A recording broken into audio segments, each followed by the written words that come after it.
Horizon in the Middle of Nowhere is yet another kinda harem anime on my list. It was released back in fall of 2011, and I'm rather skeptical with this title as the ecchi harem tag is missing from its description, but some consider it to be part of the genre, so I reckon it was worth checking at least. Now from the harem shows out there, this one might just have the most chaotic structure I've seen.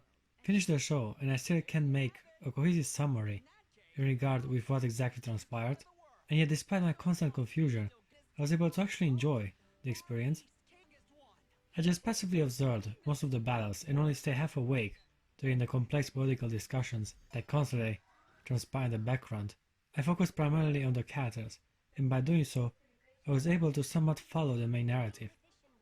As the show progresses, I was kinda surprised on how engaging certain moments were. I was even fortunate enough to witness a rather compelling character arc near the end of the story. So yeah, the anime is definitely a mixed bag. For me, it succeeded often enough to captivate my attention, and even made me care for a number of characters. All that being said, I gotta admit that Horizon in the Middle of Nowhere is a very weird show, and not in a good fanservice way. From the very beginning, the audience gets bombarded with an overload of information and fight sequences, which could be off-putting for many anime goers, as it is often unclear who does what and why. I'll give you 5 free absences if you hit me. Is there anywhere we'd get points deducted for touching or groping or perhaps fondling your lady? It is difficult to immerse yourself in a futuristic world full of sci-fi fantasy elements when nothing is properly explained. It does not help that the vast majority of people that inhabit this alternative reality are mostly eccentric weirdos. Not sure if some of them are even human to begin with, but to be fair, the future is often portrayed to be full with aliens and different lifeforms, therefore a more unusual cast of characters is to be expected. As I've previously mentioned, it is very hard for me to explain what the overall plot is. I barely understood enough to keep up with the action, and with some character motivations. Now that I think about it, even there, I'm still kinda confused. Anyway, I'll try to give you the overall picture, or at least introduce the premise of the show the best I can. In the not so distant future, humans abandon Earth for some reason and decide to travel into outer space. Soon after they come back and only inhabit Japan, as the rest of the planet is devastated. Pockets of dimensions are creating around Japan to host the entire human population. Not confusing enough yet? Don't worry, it gets better. To be able to fly into outer space again, humans begin reenacting human history, according to the Holy Book Testament.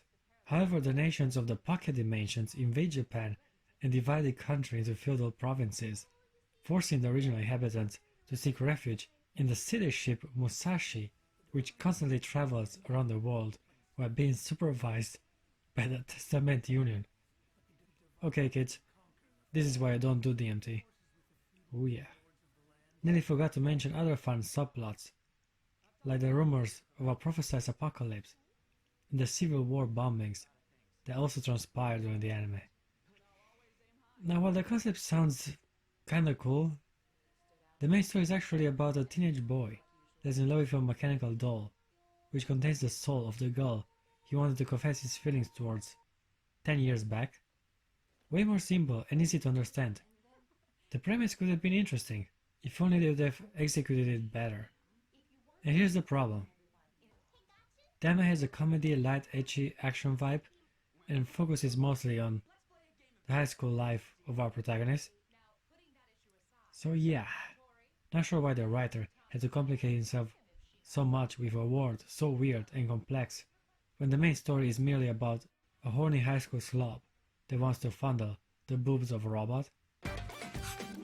I can't say anything about your tits until I'm able to put my hands on you and grope. Personally, I like the show for what it is. The story and its structure is where the anime completely falls apart, and yet it has a certain charm that kept me intrigued till the end.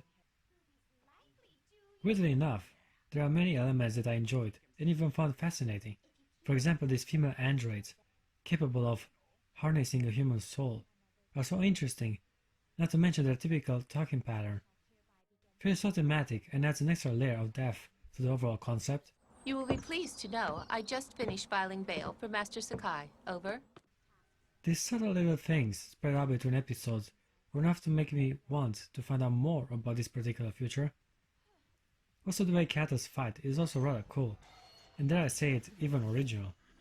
Instead of energy or chi or whatever, warriors use programs to enhance their abilities, resulting in visually impressive and captivating scenes. I never knew or cared who this blonde dude is, and yet seeing him fight against the old man actually made me interested in his character. Too bad the story arc wasn't better executed, as there was potential for some cool drama. The characters are pretty badass, even though sometimes underused, as the old man just died in a giant explosion set up by a villain that wants to start the apocalypse cause he's crazy or something. Anyway, as I've said before, the main story is about a teenage boy that wants to save his soon-to-be girlfriend from certain death due to political reasons. When it comes to this simple story thread, the anime performs rather well. It was an engaging premise, as not only was the main character on a quest to save the princess, but he was also simultaneously looking for an opportunity to confess his love to her.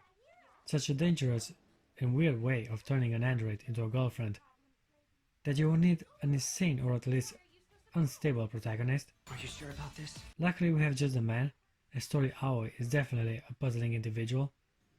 He pretends to be passive and optimistic all the time, by avoiding responsibilities and confrontations with jokes. Combine all that with an immature perverted behavior and a tendency to get naked in public, and you got yourself a character crazy enough to actually succeed in his mission. Have I also mentioned that he's the class president? No idea how he ended up with that position, as he's useless on the battlefield and otherwise a complete disinterested slob when it comes to school assignments. I guess he can negotiate, but even there, he proved to be a total failure, as he has no idea how to even start a debate. Don't underestimate me! Oh my gosh, how can you say that while you're shaking like that? I'm pretty dumb, you know. I guess his careless personality is what gave him an edge in convincing Horizon to value her life more than her rank and responsibilities. Why don't we just give up on Horizon? He manages to awake her human side by contrasting her sterile emotional state with his many flaws and imperfections. And why is that exactly? This was a legit beautiful moment, as Tori has feelings of remorse and love for his childhood friend Horizon, even though at the very moment only her soul remained trapped in this mechanical shell before him. I also like that, despite his raunchy personality and apparent superficial decisions, the protagonist truly appreciates Horizon for who she is on the inside. He acts shallow and perverted. What color do you like? Black and white? Whoa, dude, you really are her. But ironically, it is her soul that he's interested in. Overall, an unorthodox but captivating love story. It is rather hard to make an original and engaging portrayal of romance, especially in anime, and yet Horizon in the middle of nowhere surprisingly manages to deliver an interesting love story. On this alone, I actually admire the show.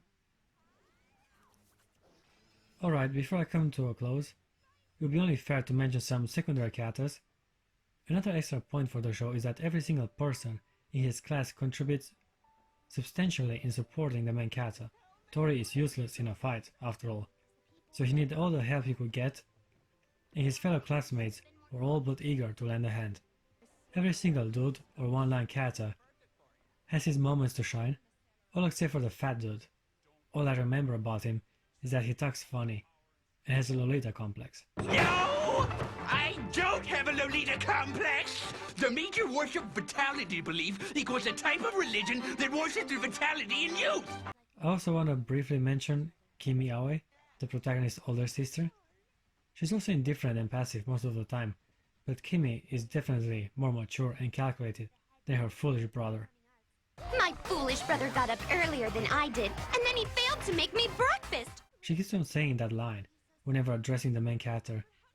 Thankfully, her trademark line does not lose its charm, despite its constant repetition. Sis, you're awesome! You're stupid even though you're smart! There are definitely more girls around, like those twins that are also witches, Vengeance! Vengeance! Yep, vengeance! or maybe only sisters, or just friends, or lovers?